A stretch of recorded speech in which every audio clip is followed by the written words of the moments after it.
Y si tuviera que hacer una lista o las cinco primeras, o iba a decir las 10, pero las cinco primeras películas animadas, ¿cuáles serían? Esa pregunta ahora en realidad va a ser respondida por Ale Romero, nuestra crítica de cine, como cada jueves nos sentamos frente a una butaca.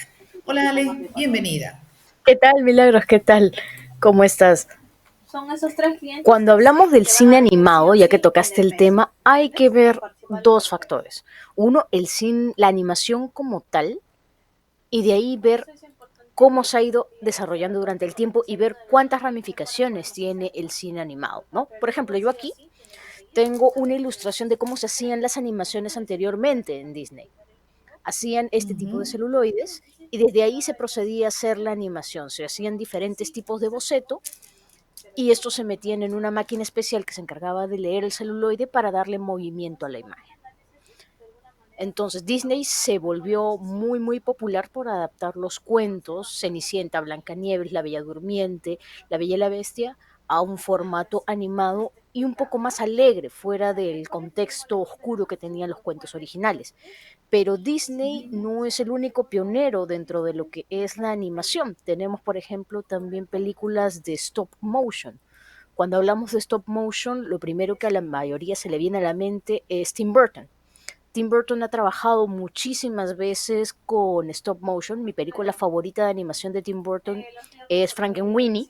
Me encanta Frankenweenie. Pero su ópera prima en cuanto a animación stop motion es El extraño mundo de Jack, donde vemos diferentes tipos de matices, diferentes tipos de escenarios entre el mundo de Halloween y el mundo navideño, ¿no? Vemos diferencias de colores, diferencias de matices, formas y tamaños muy, muy diferentes. Ahora, no sé si la mayoría lo sabrá, pero también en Cuba se hizo trabajo de animación. Ah, vaya. ¿Por qué años habrá Así es. sido? En este caso es un largometraje de 1985. Fue hecho directamente por el Instituto Cubano de Arte e Industria Cinematográfico y se llama Los vampiros en La Habana. Fue producida por Juan Padrón y es una película que ya llega a nivel de culto justamente por ser una de las pocas animaciones que se han podido sacar de La Habana, ¿no? Su estilo de Y nos quedamos animación ahí, el difiere resto. bastante. Sí. Sí, lamentablemente ya no ha habido más animación para Cuba. Lo último fue Más vampiros en La Habana, que es una secuela, pero lamentablemente esta no tiene el mismo nivel de calidad que la primera. Si hacemos un contraste entre la animación de Disney, que vemos que son personajes muy estilizados, muy hermosos a la vista, Los vampiros de La Habana es algo mucho más caricaturesco. Y si lo comparamos con el stop motion de Burton, la textura de la animación y el movimiento de la misma es muy diferente. Ahora también eso nos lleva a animación generada por computadora. Y para eso tenemos la primera película animada generada en computadora, que es Toy Story, que para la época en la cual se estrenó, que fue en 1995, ahora que ya se ha desarrollado muchísimo más lo que es la animación, vemos que tiene demasiados errores. Pero para la época, 1995, tener una película netamente animada por computadora era el éxito. Y fue muy, muy difícil. Hay una anécdota detrás de toda la producción de Toy Story. Tenían a una productora que también se encargaba de la animación, que estaba embarazada. Lamentablemente, por un error de un técnico, todo el trabajo que se había logrado hasta casi completar la película se había borrado. Y ya estaban en fecha de entrega para el renderizado final de la película. Pero ¿Y? afortunadamente, esta persona que estaba trabajando desde su casa tenía una copia. Entonces pudieron salvar la película, salvo algunos detalles que ya se tuvieron que, por la premura, quitar de la película, o en este caso se notan los errores de animación por la premura, ¿no? Se perdió la matriz, pero tenían una copia. Ese es el problema cuando Me imagino. trabajas con animación por computadora. A diferencia de cuando trabajas en celuloide o papel, ya es un poco más complicado perder las matrices porque tienes el trazo original y tienes que tener un segundo trazo. Siempre te piden sacar más copias, pero ningún trazo se parece al primero. Ese es el detalle. Claro, claro, claro. ¿Cuánto cuesta hacer una película animada? Bueno, hacer una película animada ahora depende de cuánto quieras invertir también en una buena película animada. Toy Story, al momento de ser estrenada, contó con un presupuesto de más o menos 30 millones. Wow. Ahora, en comparación a una película actual, es mucho menor. Por ejemplo, El extraño mundo de Jack tuvo una recaudación de más o menos 77 millones cuando costó incluso mucho menos de la mitad por ser, en este caso, una película de stop motion. Estaba costando 24 millones. Hacer una película en stop motion es tener muchas miniaturas para poderlas mover, colocarlas, diferentes tamaños dependiendo de la toma, etcétera. Por ejemplo, hay otros cines de animación que es, por ejemplo, son los japoneses. Los japoneses tienen el arte de hacer la animación todavía a la vieja usanza, ¿no? Todavía usando el celuloide. Entre ellas, mi favorita, y ha sido también del mismo director de El viaje de Chihiro, que ganó un Oscar por su estilo de animación, es el increíble castillo ambulante de Hayao Miyazaki. Y esa película tuvo un presupuesto de 24 millones de dólares y recaudó más de 235 millones a nivel mundial. Fue un negocio redondo. Lo que pasa es que la banda sonora también juega un papel muy importante en estas películas. La mayoría de películas animadas que nosotros vemos son musicales. Entonces, no hay película animada que no tenga al menos un muy buen soundtrack que la acompañe. Ya hablé anteriormente de La Bella y la Bestia, que también es una película animada, pero tiene un soundtrack bellísimo. Angela Lansbury está ahí, la Orquesta Sinfónica de Nueva York que se encuentra ahí. En el caso de, por ejemplo, Los Vampiros de La Habana, tienen una banda sonora muy acorde con toda la música que estaba en la Cuba de los años 80. En el caso de las películas japonesas, bueno, tienen el soundtrack propio de cada país, pero también le incorporan mucho música instrumental para acompañar las escenas. Y en el caso de Toy Story, bueno, no tenemos partes musicales en sí, pero tenemos la canción de Yo soy tu amigo fiel, que también se ha quedado para la franquicia.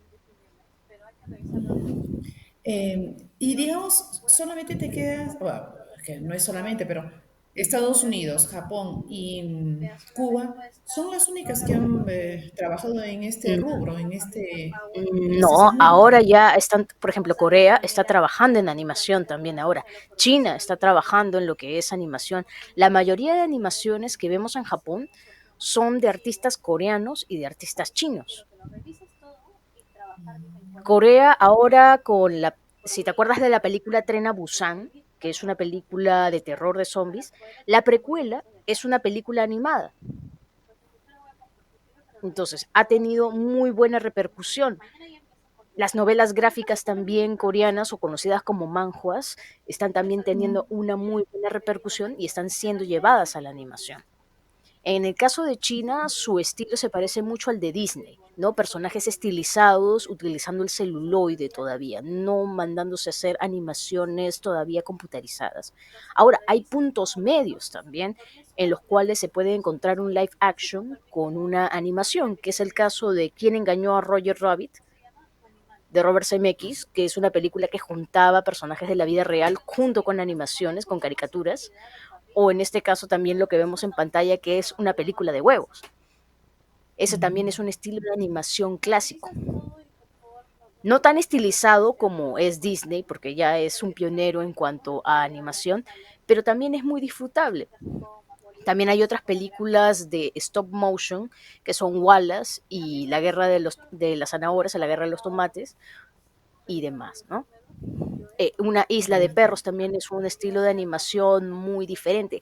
Ya no es con figuras, sino con marionetas. Se nota la diferencia ahí en cuanto a el posicionamiento de los personajes para que no se note directamente las cuerdas al momento de mover a la marioneta. Eh, y todavía va a haber más. Conforme la Así es. tecnología avance, indudablemente que también se va a reflejar en el cine, ¿no? Exactamente. Ahora está, bueno, tenemos producciones animadas como What If, que ha salido directamente en Disney. Tenemos producciones animadas que también ya son un poquito más para personas adultas, ¿no? Las caricaturas no siempre han sido para niños. Hay también caricaturas para adultos, como por ejemplo Metalpocalypse, que las encontramos en HBO, animaciones ya directamente de personajes como de terror también, que como lo mencioné, la precuela de Tren a Busan y demás. Tres películas, tres filmes. Tres filmes que yo recomiendo, El Castillo Vagabundo de Holt, de verdad es muy muy buena película. Si no esa, El viaje de Chihiro, están en la misma. Frankenweenie, y me gusta recomendar Frankenweenie porque le enseña de una manera muy amigable a un niño las fases del duelo cuando pierde una mascota. Es una hermosa película, a mí me gusta bastante, desde Tim Burton. Y al final también me gustaría recomendar, bueno, algo de Disney, puede ser cualquiera de las películas clásicas de Disney o también una película que me encanta que no muchas personas conocen, Los Aristogatos. Ah, sí, ¿no? Ah, muy bien. ¿Sí? Me dedicaré a buscar. Me convenció esta última, ¿no? Debe ser porque hay una reminiscencia de los últimos, a finales de, a mediados, a finales, ¿no? Del siglo pasado. Bueno, Me Los trae a Aristogatos está pie. basado en un libro. Es una película que yo recuerdo haber visto en VHS, es de animación tradicional de 1970. Le estrenaron el 24 de diciembre de 1970, yo me acuerdo perfectamente. Ahí lo decía justamente en el VHS. Y me encanta. Es muy, muy buena película. Muy bien. A ponerse a buscar, se ha dicho, en este fin de semana, ¿no? Así es. Ah, ahí Bien. estamos Pues viendo la película de los Locos Adams, que también es ya una animación generada por computadora, pero no la tradicional, sino menos estilizada, porque estamos hablando de los Locos Adams, ¿no? Son sí, claro. diferentes tipos de dibujo dependiendo del estudio que se encarga de desarrollarlos. O también desde la Magnífico. visión del productor y el director. Ujú. Magnífico. Muy bien, pues Ale Romero, muchas gracias por habernos dado esta, digamos, apreciación. Siempre esta valoración es importante, con otra óptica, por supuesto, de personas que conocen. Nosotros nos Ujú. limitamos a estar de este lado de la pantalla solamente para apreciar, para disfrutar, pero hay otra persona que tiene otro ojo clínico y otro ojo crítico, y ese eres tú. Ale Romero está Gracias. siempre los días jueves con sus segmentos. Si ustedes tienen alguna propuesta, alguna inquietud, pregunta, solo es cuestión de escribir, ¿no es cierto? Pueden hacerlo a través de mi Facebook oficial, en mensaje, van dejando allí algunas propuestas y ella ya nos acaba de dar una tareita de disfrute realmente. Muchas gracias, Ale Ujú. Romero. Gracias a ti, Milagros. Hasta el próximo jueves. Hasta el próximo jueves. Chao.